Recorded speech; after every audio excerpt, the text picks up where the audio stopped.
من يقرأ الفاتحة. بسم الله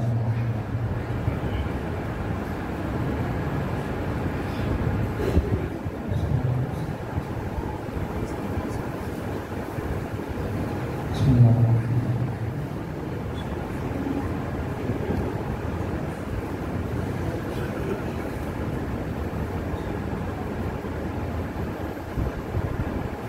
اللهم اغفر للمؤمنين والمؤمنات والمسلمين والمسلمات الأحياء منهم والأموات تابع اللهم بيننا وبينهم بالخيرات إنك مجيب الدعوات إنك على كل شيء قدير. صلوات بر محمد وآل محمد.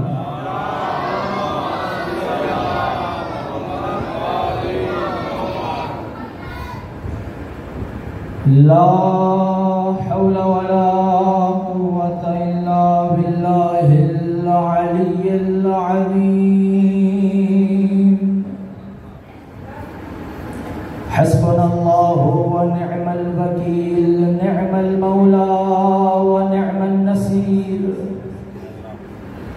أعوذ بالله من الشيطان الرجيم. بسم الله الرحمن الرحيم. الحمد لله الذي لا يبلغ مدحته القائلون ولا يحصي نعماءه العادون ولا يؤدي حقه المجتهدون. الذي لا يدركه بعد الهمم ولا يناله قوس الفتن. الذي ليس لصفته حد محدود ولا نعت موجود ولا أجل ممدود ولا وقت معدود. فطر الخلائق بقدرته ونشر الرياح برحمته.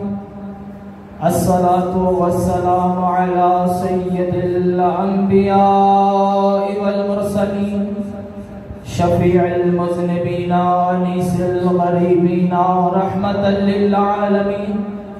أعني العبد المعين والرسول المصدق والمصطفى الأمجد أبا القاسم محمد.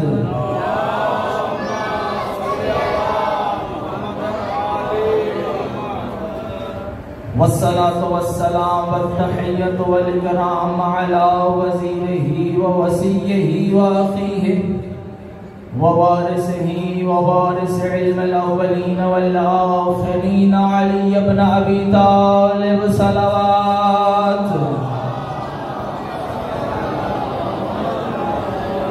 ثم الصلاة والسلام والتحية والإكرام على السيدة الجليلة الطاهرة المطهرة الحورة الإنسية الفاطمة الزهراء.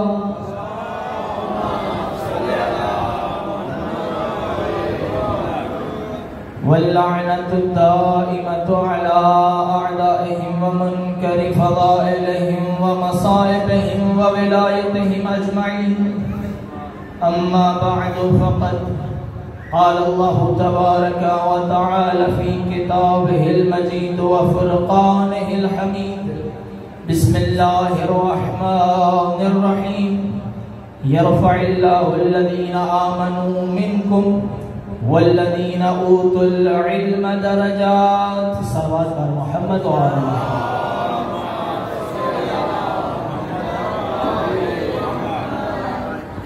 دعا ہے خالق کائنات آپ تمام مومنین و مومنات کا اس مقام پر جمع ہونا اپنی بارگاہ میں عبادت شمار فرمائے. جتنے مومنین و مومنات یہاں پر تشریف فرما ہیں جو حاجات لے کر آئے ہیں پروردگار بحق حسین تمام مومنین کی تمام شرعی حاجات کو پورا فرما. جتنے مومنین بے روزگار ہیں پروردگار ان کو رزق حلال عطا فرما. جتنے پریشان حال ہیں ان کی پریشانیوں کو دور فرما. جتنے تنگست ہیں پروردگار اپنے غیب کے خزانوں سے ان کی تنگستیوں کو دور فرما. ان کی پریشانیوں کو دور فرما. بے اولادوں کو صاحب اولاد فرما. اس عزاداری کے حقیقی وارث یوسف زہرا امام زمان علیہ السلام کے ظہور میں عاجل فرما، ہم سب کو امام کے اعوان و انصار میں شمار فرما۔ پروردگارا میرے مرحومین جتنے یہاں بیٹھے ہیں تمام مومنین کے مرحومین سب کی مغفرت فرما، ان کی قبروں کو نور محمد و آل محمد سے منور فرما۔ پروردگارا ہم سب کو امام زمانہ کے قدموں میں جام شہادت نوش کرنے کی توفیق عطا فرما۔ تمام دعاؤں کی قبولیت کے لیے مل کے صلوات بر محمد و آل محمد۔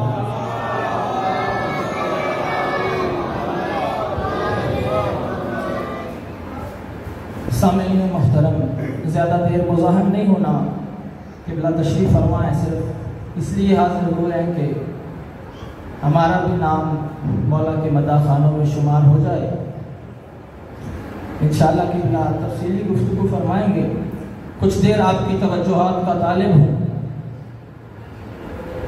ارشاد پروردگار ہوا بسم اللہ الرحمن الرحیم، یرفع اللہ الذین آمنوا منکم والذین اوتوا العلم درجات، کہ اللہ نے کچھ لوگ ایسے ہیں جن کے درجات کو بلند کیا ہے۔ توجہات رہے گی تو انشاءاللہ لطف آئے گا۔ بہت تھوڑی سی دیر میں انشاءاللہ آگے بڑھنا چاہتا ہوں کہ پروردگار نے قرآن میں اعلان کیا کہ میں نے کچھ گروہوں کے درجات کو بلند کیا ہے، میں نے کچھ لوگوں کو بلند کیا ہے۔ اچھا، ایک دفعہ ہوتا ہے کہ انسان کسی کا ہاتھ پکڑ کر اسے آگے لے کر آئے، مثلا پرائم منسٹر صاحب کسی کو اپنے پاس بلائیں اور ممبر پر وہ جو سٹیج ہوتا ہے اس پر بلا کے لوگوں کو دکھائیں تو لوگ اس کی تعریف کرنے لگتے ہیں۔ بھائی کیوں؟ کیونکہ پرائم منسٹر نے اسے اپنے ساتھ کھڑا کیا ہے، اس کو اونچا کیا ہے۔ لیکن اب خالق کائنات اگر کسی کو بلند کر رہا ہے اس کی بلندی کتنی ہوگی؟ فرمایا دو گروہ ایسے ہیں جن کو اللہ نے بلند کیا۔ اپنے آپ کو تھوڑا نہ سمجھے جتنے ہیں، کیونکہ یہ ذکر نہ بندوں کا محتاج ہے نہ واہ واہ کا محتاج ہے۔ اس ذکر میں ایک بھی ہو، خلوص ہو تو کافی ہے کہ اللہ نے کچھ لوگوں کو بلند کیا۔ کون سے لوگ ہیں؟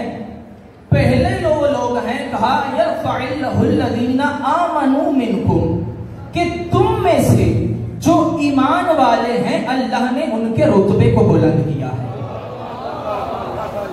تم میں سے جو صاحبان ایمان ہیں اللہ نے ان کے رتبے کو بلند کیا ہے۔ اور پھر والذین اوتوا العلم درجات، اور وہ لوگ اللہ نے ان لوگوں کے درجات بلند کیے ہیں کہ جن کو علم عطا کیا گیا، کہ جو صاحبان علم ہیں۔ یعنی پروردگار کی بارگاہ میں دو لوگوں کا مرتبہ بڑا ہے، ایمان والوں کا اور علم والوں کا۔ اچھا، اگر یہاں پر آ کر کوئی بندہ کسی کی تصدیق کر دے کہ یار فلاں بندہ بڑا علم والا ہے تو لوگوں کی نظر میں اس کی عزت بڑھ جائے گی۔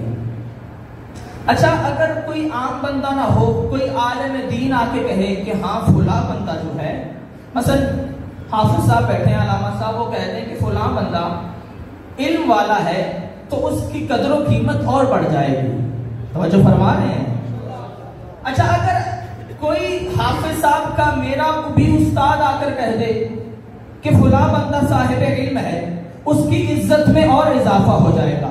اب اگر کوئی مجتہد آ کر کہہ دے کہ فلاں بندہ علم والا ہے تو اس کی قیمت اور بڑھ جائے گی۔ اب مجھے نہیں پتا کون بندہ سن رہا ہے، بھائی جس کو خالق علم کہے کہ یہ علم والا ہے، جس کو خالق علم کہے کہ یہ صاحب علم ہے، اس کا علم کیسا ہوگا؟ اب اللہ نے دو لوگوں کے درجات بلند کیے، یاد ہے نا کون سے لوگ؟ ایمان والے اور علم والے۔ اچھا پروردگارا یہ دو صفات ہی کیوں رکھی؟ ایمان اور علم۔ اچھا ایمان تو سمجھ میں آتا ہے کہ ایمان کے بغیر کوئی بھی انسان نہیں بن سکتا۔ توجہ نہیں فرما رہے، میں کچھ کہنا چاہتا ہوں کہ چلو یہ دو صفات رکھی کیوں؟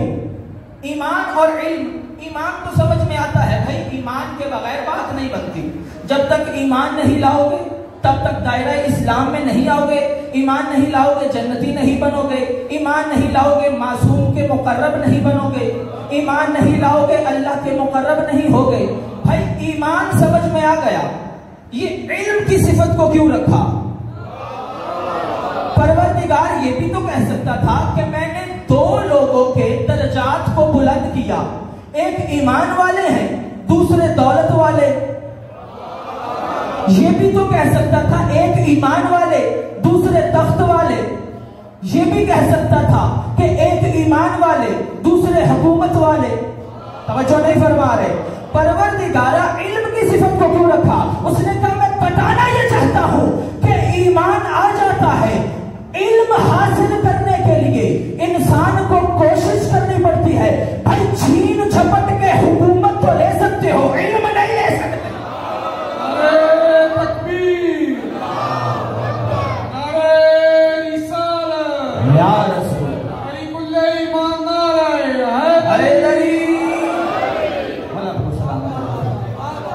کہ ایمان کو رکھا اور دوسری صفت کیا ہے؟ علم ہے. اچھا، قرآن کی پہلی آیت، پہلی وحی جو نبی پہ نازل ہوئی، کیا ارشاد فرمایا؟ بسم اللہ الرحمن الرحیم، اقرأ بسم ربک الذی خلق. قرآن کی پہلی آیت ہے، اسلام کی پہلی آیت. وحی کیا آ کر کہہ رہی ہے کہ اے میرا حبیب پڑھ اپنے پروردگار کے نام سے.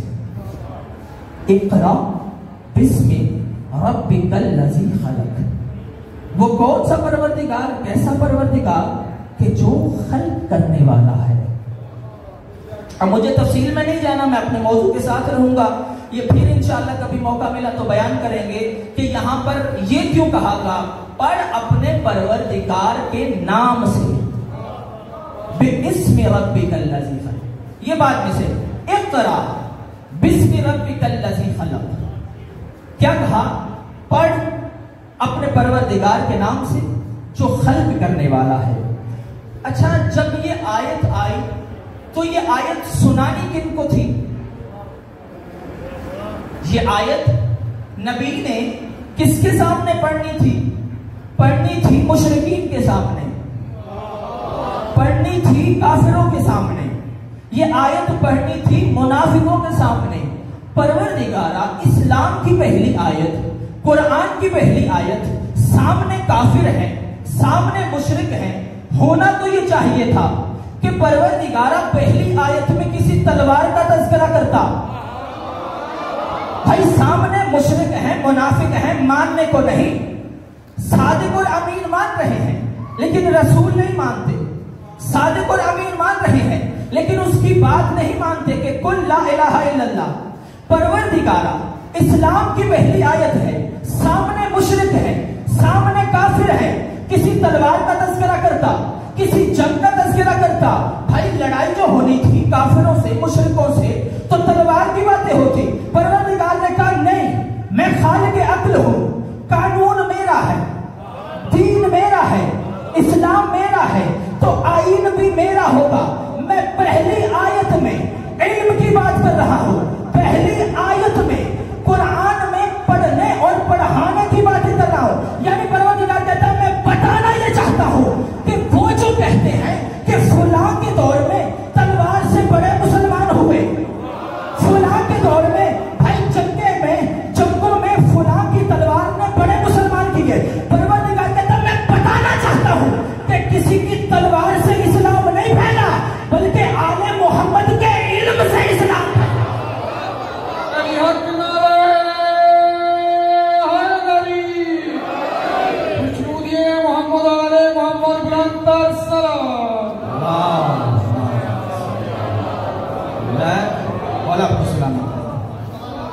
یہ آل محمد کے علم سے اسلام پھیلا ہے. اس لیے پہلی آیت میں اللہ نے علم اور تعلیم کی باتیں کی کہ میری.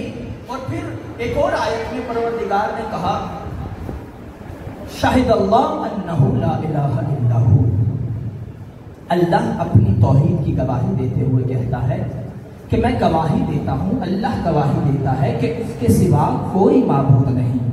اور جو فرما رہے ہیں کہ اس کے سوا کوئی معبود نہیں۔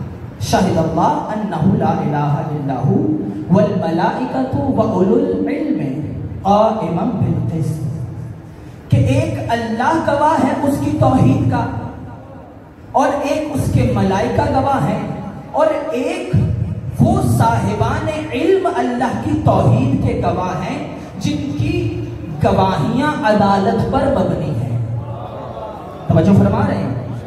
یعنی اللہ نے اگر کسی کے درجات کو بلند کیا تو وہ علم والے، اگر کسی کو اپنی توحید کا گواہ بنایا تو وہ علم والے۔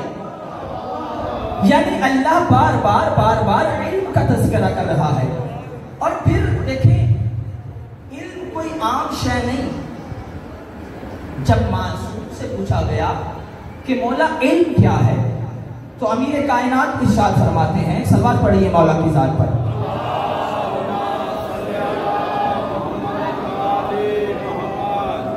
مولا سے پوچھا گیا مولا علم ہے کیا؟ فرمایا العلم حیات، علم زندگی ہے۔ صلوات پڑھیے محمد وآل محمد۔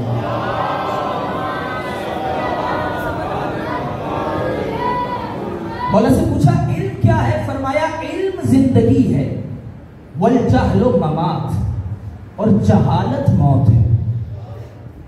علم زندگی ہے اور جہالت موت ہے۔ یعنی معصوم کی نظر میں جو صاحب علم ہے وہ زندہ ہے۔ وہ جو فرما رہے ہیں جو صاحب علم ہے وہ زندہ ہے، اور جس کے پاس علم نہیں وہ مردہ ہے۔ اگرچہ چلتا پھرتا نظر آئے، وہ چلتی پھرتی لاش ہے، معصوم کی نگاہ میں وہ زندہ نہیں جس کے پاس علم نہیں۔ العلم حیات والجہل ممات۔ اس لیے مولا سے پوچھا گیا مولا اگر آپ کو آپ کے سامنے آپ کے دشمن لا کے کھڑے کر دیے جائیں، سب سے پہلے کسے قتل کریں گے؟ فرمایا میں جہالت کو قتل کروں گا۔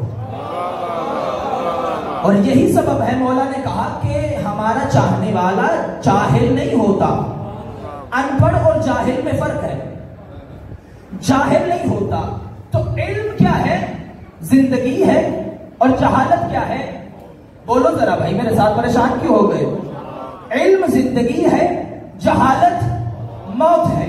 علم زندگی ہے، جہالت موت ہے۔ یعنی مولا نے آج سے لے کر قیامت تک والے آنے والے تمام بنی آدم کو بتا دیا کہ اگر کائنات میں کوئی زندہ ہے تو وہ علم کی بنیاد پر زندہ ہے، اگر کوئی باشعور زندہ ہے تو علم کی بنیاد پر۔ یعنی پوری کائنات علم کی وجہ سے زندہ ہے۔ اور ادھر معصوم نہج البلاغہ میں فرماتے ہیں ہم عیش العلم و موت الجہل، کہ پوری کائنات علم کی وجہ سے زندہ ہے اور علم ہم آل محمد کی وجہ سے زندہ ہے۔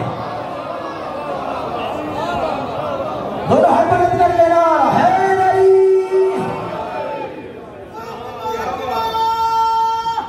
حیدری۔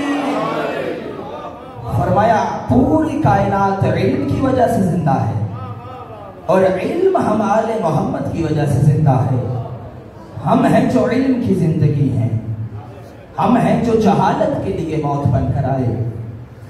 اچھا عجیب معاملہ ہے کہ لوگوں نے جگہ جگہ حدیثیں لکھ کے لگا تو دی، لیکن حقیقت علم کو نہ سمجھ پائے۔ وہ جو فرما رہے ہیں بھائی، پروردگار حدیث قدسی میں ارشاد فرماتا ہے، میں بس بہت جلدی ممبر قبلہ کے حوالے کرنا چاہتا ہوں۔ پروردگار حدیث قدسی میں ارشاد فرماتا ہے الکبریاء ردائی، کہ کبریائی بڑھپن میری چادر ہے۔ بیٹا بیٹھ جاؤ، ادھر بیٹھو، صلوات پڑھیے آل محمد کی ذات۔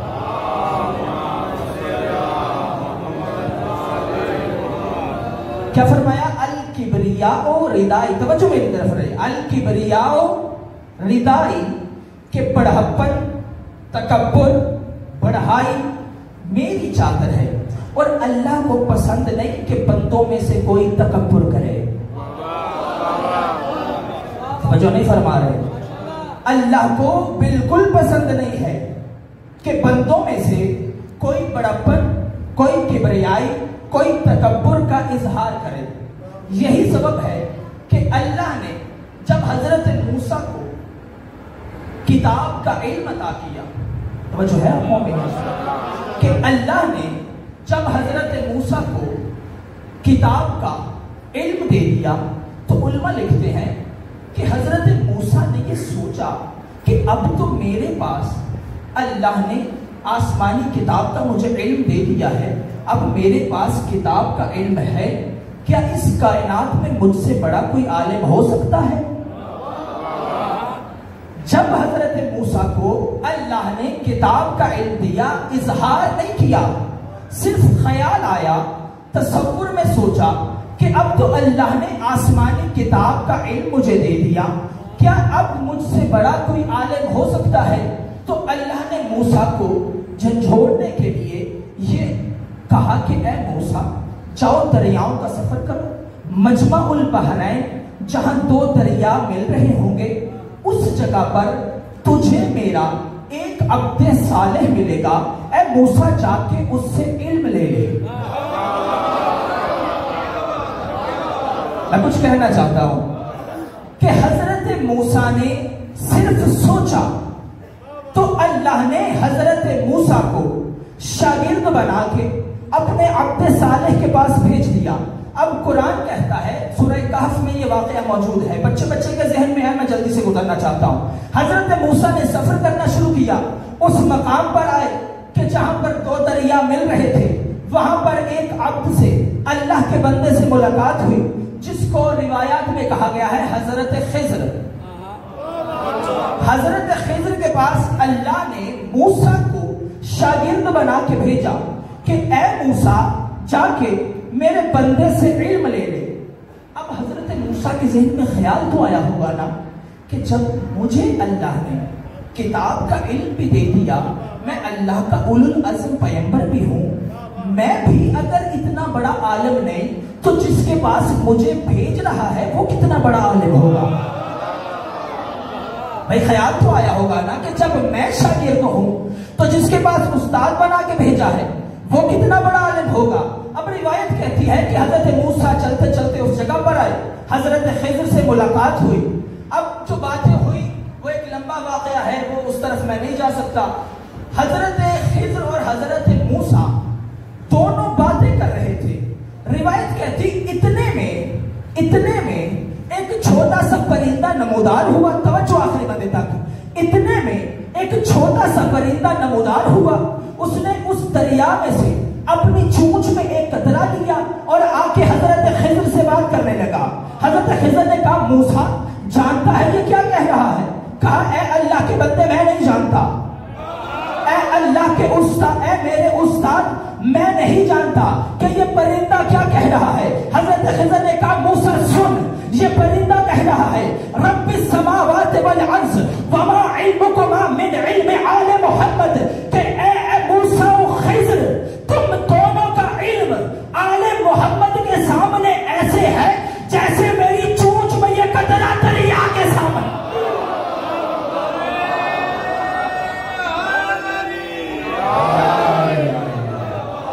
اللہ آپ کو سلامت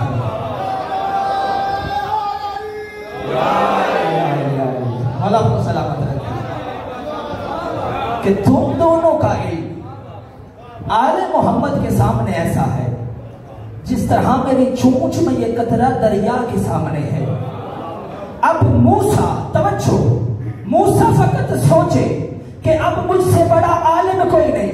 بھائی وہ حدیث قدسی تو یاد ہے نا کہ اللہ کو تکبر اور بڑھائی پسند نہیں، کہ میرے بندوں میں سے کوئی تکبر کرے، کوئی بڑھائی کرے، کوئی بڑپن کا اظہار کرے۔ موسیٰ صرف سوچے تو اللہ اسے شاگرد بنا کے حضرت خضر کے پاس بھیج دے۔ بھائی ادھر میرا مولا ممبر کوفہ پہ بیٹھ کر دعوی مطلق کرے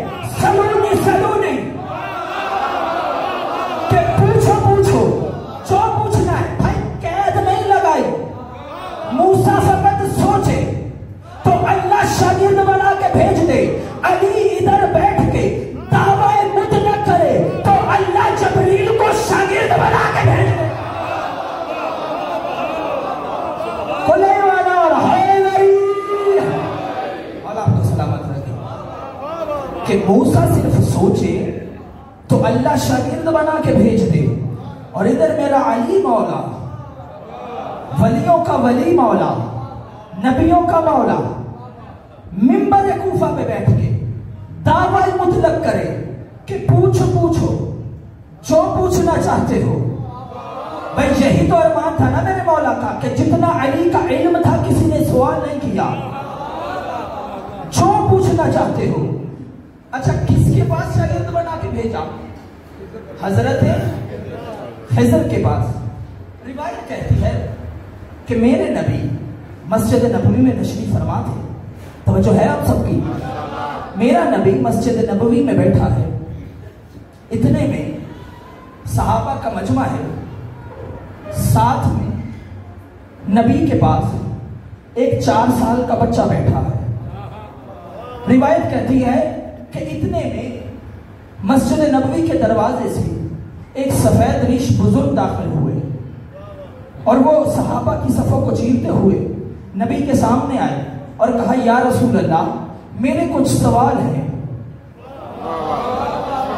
یا رسول اللہ میرے کچھ سوال ہیں، میں پوچھنا چاہتا ہوں. نبی نے کہا کہ میں بتاؤں یا میرا بیٹا حسن بتائے؟ پتہ نہیں کون کس خیال میں بیٹھا ہے. نبی نے کہا میں بتاؤں یا میرا بیٹا حسن بتائے؟ اس نے کہا مجھے جواب چاہیے، جو دے دے. نبی نے اسے مولا حسن کے پاس بھیجا. اس نے سوال و جواب کیے. سوال و جواب کرنے کے بعد واپس چلا گیا. صحابہ نے کہا یا رسول اللہ یہ کون بندہ تھا؟ پہلے کبھی نہیں دیکھا. یا رسول اللہ اتنا نورانی شخص پہلے تو مدینہ میں کبھی نہیں دیکھا. نبی نے کہا صحابہ سنو، یہ اللہ کا عبد خاص حضرت خضر تھا کہ جو حسن سے سوال و جواب کر رہا. بھائی لیا اللہ اپنے اولو العزم پیغمبر کو جس کے پاس شاگرد بنا کے بھیجے اسے خضر کہتے ہیں، اور خضر کو جس کے پاس شاگرد بنا کے بھیجے اسے حسن کہتے ہیں. صلوات پڑھیے محمد و آل محمد.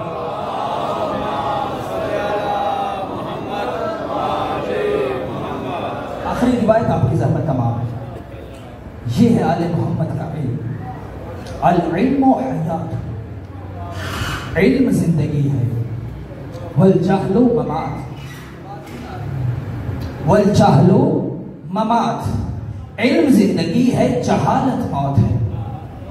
اچھا سب سے پہلا شاگرد کون تھا؟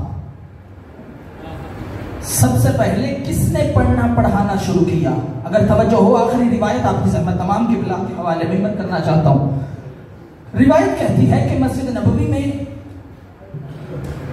رسول خدا، اور روایت کہتی ہے ان جبرائیل کان جالسا عند النبی، کہ حضرت جبرائیل رسول خدا کے پاس تشریف فرما تھے. رسول خدا سے گفتگو ہو رہی تھی کہ اتنے میں فدخل علی، اتنے میں علی مسجد میں داخل ہوئے. فقام جبریل، جبریل کھڑا ہو گیا. رسول خدا نے پوچھا جبریل کس لیے کھڑا ہوا ہے؟ کہا یا رسول اللہ ان لہو علی حق التعلیم. یا رسول اللہ جب استاد آ جائے نا تو شاگرد کو کھڑا ہونا پڑتا ہے. رسول خدا نے کہا ہے جبریل یہ تیرا استاد، وہ کیسے؟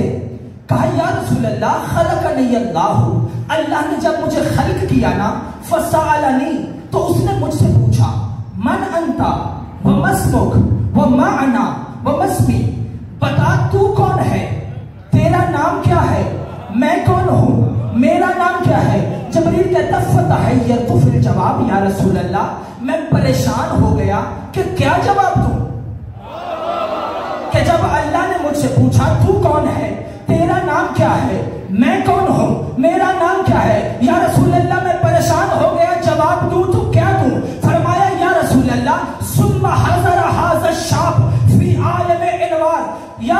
اللہ عالم انوار میں اس وقت یہ جوان ظاہر ہوا. اس نے کہا جبریل قل انت رب الجلیل وانا عبد الذلیل، کہہ دے تو رب جلیل ہے میں تیرا عبد ذلیل ہوں.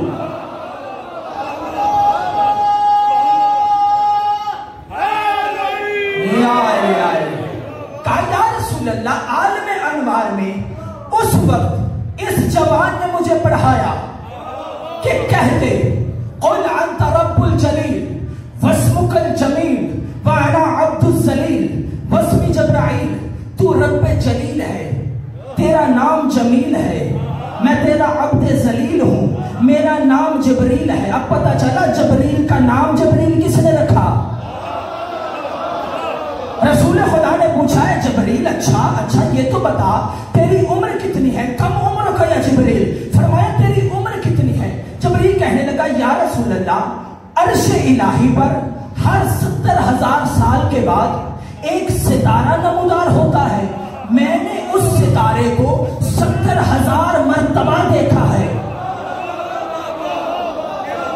اچھا وہاں کا ایک دن یہاں کے 50,000 سال کے برابر ہے.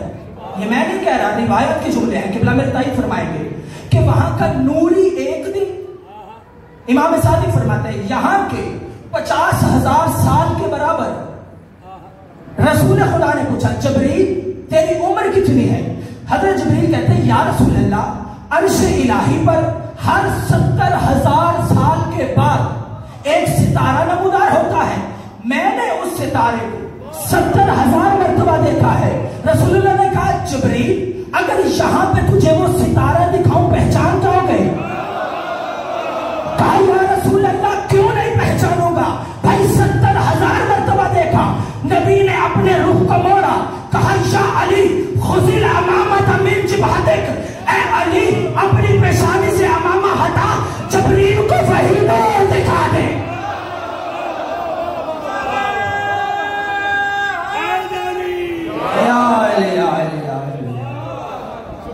کہا علی اپنی پیشانی سے امامہ ہٹاؤ اور جبریل کو اسی نور کی زیارت کرو. علم زندگی ہے، جہالت موت ہے. مولا کا چاہنے والا جاہل نہیں ہوتا. اس لیے تو فرمایا کہ علماء کے پاس بیٹھو. معصوم فرماتے ہیں کہ عالم کی صحبت میں بیٹھا کرو. ہمارا چاہنے والا یا عالم ہوگا یا طالب علم ہوگا. فرمایا ہمارا چاہنے والا یا عالم ہوگا یا طالب علم ہوگا. اسی لیے تو جگہ جگہ مسلمانوں نے حدیث سے لکھ کر لگا دی کہ طلب العلم فریضۃ علی کل مسلم و مسلمہ، کہ علم حاصل کرنا ہر مسلمان مرد اور عورت پر واجب ہے، فرض ہے، نبی کی حدیث ہے. اسی لیے کہا اطلب العلم من المہد الی اللحد، کہ ماں کی گود سے لے کر قبر کی لحد تک علم حاصل کرو. یعنی نبی اپنے چاہنے والوں کو عالم دیکھنا چاہتے ہیں، اور یہ واحد ڈگری ہے جس میں عمر کی کوئی قید نہیں. ماں کی گود سے لے کے قبر کی لحد تک علم حاصل کرو. یعنی نبی اور اس کی اولاد اپنے چاہنے والوں کو عالم دیکھنا چاہتی ہے. میں کہتا ہوں زمانے والوں بڑی اچھی بات ہے کہ تم نے سکولوں میں، کالجز میں، یونیورسٹیز میں ہر جگہ پہ یہ حدیث لکھ کے لگا دی کہ ماں کی گود سے لے کے قبر کی لحد تک علم حاصل کرو. علم حاصل کرنا ہر مسلمان مرد اور عورت پر واجب ہے. لیکن یہ بھی تو بتایا کرو نا کہ علم ہے کیا. میرے نبی سے پوچھا کہ یا رسول اللہ علم کیا ہے؟ فرمایا انا مدینۃ العلم وعلی بابها. یعنی نبی نے بتا دیا کہ ماں کی گود سے لے کے قبر کی لحد تک یا نبی کرو یا علی.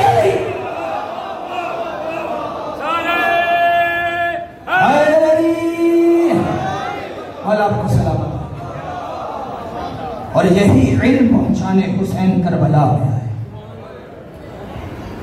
یہ جہالت تھی نا جو نبی کے نواسے کے خلاف کھڑے ہو گئے، کہ جو نبی کے نواسے کو نہ پہچان سکے، جو نبی ذاتیوں کو نہ پہچان سکے. بس 2 منٹ اور آپ کی زحمت تمام قبلہ کے حوالے ممبر کرنا چاہتا ہوں. میرے نبی کی حدیث ہے میرے نبی نے ایک دفعہ ایک شخص کو دیکھا کہ جو اپنے جانور کو مار رہا تھا. نبی نے اس سے ناراحتی کا اظہار کیا.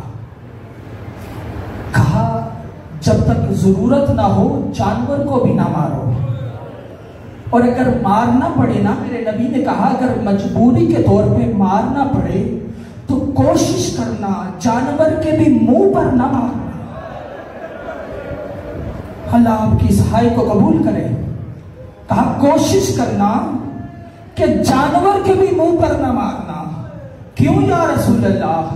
کہا چہرہ بڑا مقدس ہوتا ہے، کبھی بھی جانور کے منہ پہ بھی تماچا نہ مارنا. میں کہوں گا یا رسول اللہ آپ کا اپنا مقدر، آپ تو مسلمانوں کو جانوروں کے منہ پہ مارنے سے روکتے تھے، لیکن آپ کا چاہنا تھا کبھی آپ کی بیٹی فاطمہ کو تماچے مارے گئے، کبھی علی کی زینب کو تماچے مارے گئے، کبھی حسین کی یتیمہ کو تماچے مارے گئے. اجرکم اللہ. آخری روایت زحمت تمام. ہاں زدارو روایت کہتی ہے کہ یہی لٹا ہوا قافلہ جب بڑی مشکلوں کے بعد شام کے بازار میں داخل ہوا نا، روایت کہتی ہے کہ جناب سکینہ بی بی زینب کی گود میں تھی. کہا بھوبی اماں بڑی پیاس لگی ہے، اگر ہو سکے تو پانی مل سکتا ہے. کہا سکینہ یہاں پانی دینے والا کوئی نہیں، سکینہ پانی کا مطالبہ نہ کر. روایت کہتی ہے یہ باتیں ہو رہی تھی، اتنے میں ایک مومنہ تھی جو چھت سے یہ سن رہی تھی. وہ جلدی سے پانی لے کر نیچے آئی اور آ کر کہتی ہے کہ اے بی بی اپنی بچی کو پانی پلا دے. روایت کہتی ہے کہ جناب سکینہ نے وہ جام لیا، اب جو ہی پینے لگی نا تو اس مومنہ نے کہا اے بی بی پانی پینے کے بعد اس بچی کو کہنا کہ میرے لیے کچھ دعا کر دے. کہا اے سکینہ ہم آل محمد ہیں، ہم کسی کا احسان نہیں رکھتے، پہلے اس کے لیے دعا کر پھر پانی پینا. روایت کہتی شہزادی نے جب اپنا چہرہ اوپر اٹھایا، اس مومنہ نے بی بی کا چہرہ دیکھا نا، چہرے کا رنگ تبدیل ہے، کانوں سے خون جاری ہے. اس کو اپنی دعائیں بھول گئی. کہتی اے بچی ہاتھ اٹھا کے دعا کر کہ اللہ میری بچی کو تیری طرح یتیم نہ کرے. اللہ آپ کی ہائے کو قبول کرے. بس آخری جملہ زحمت تمام. ہاتھ اٹھا کے دعا کر کہ اللہ کسی بچی کو تیری طرح یتیم نہ کرے. جناب سکینہ نے ہاتھ اٹھائے، کہا اے میرے اللہ تجھے میری یتیمی کا واسطہ، ارے کسی بیٹی کو میری طرح یتیم نہ کرنا.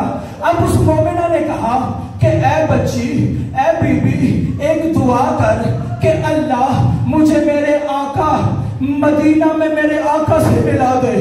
جب مدینہ کا نام سنانا زینب کبریٰ نے کہا ہے بی بی ہے مومنہ مدینہ میں کون ہے؟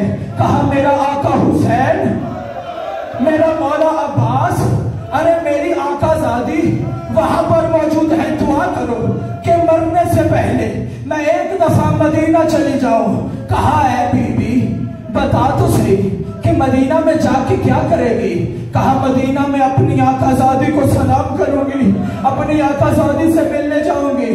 کہا اے بی بی تو نے اپنے مولا کا نام تو لیا، تو نے اپنے مولا عباس کا نام لیا، بتا تو صحیح تیرا آقا زادی کون ہے؟ کہا اے بی بی اپنی زبان کو یہیں پہ روک، ارے یہ شرابیوں کا بازار، یہ نامحرموں کا مجمع، ارے یہاں پر اپنی آقا زادی کا نام نہیں لے سکتی. کہا اے ام حبیبہ اگر تجھے تیری آقا زادی اسی بازار میں مل جائے تو پہچان جاؤں گی. مومنہ تڑپ گئی. کہا میری آقا زادی اس بازار میں؟ سید زینب نے سیدہ نے اپنے چہرے سے بالوں کو ہٹایا. نے کہا ام حبیبہ ارے پہچان میں زینب کبریٰ تیرا آقا حسین، ارے وہ نیزے کی نوک پر. کہا بی بی ارے مولا عباس کہا ہے؟ کہا وہ گھوڑے کی گردن میں جس کا سر، ارے جب سے میرے پہ حجاب سر پہ نگاہ پڑی عباس کا سر نیزے پہ نہیں. اللہ لعنت اللہ علی القوم الظالمین. وصلی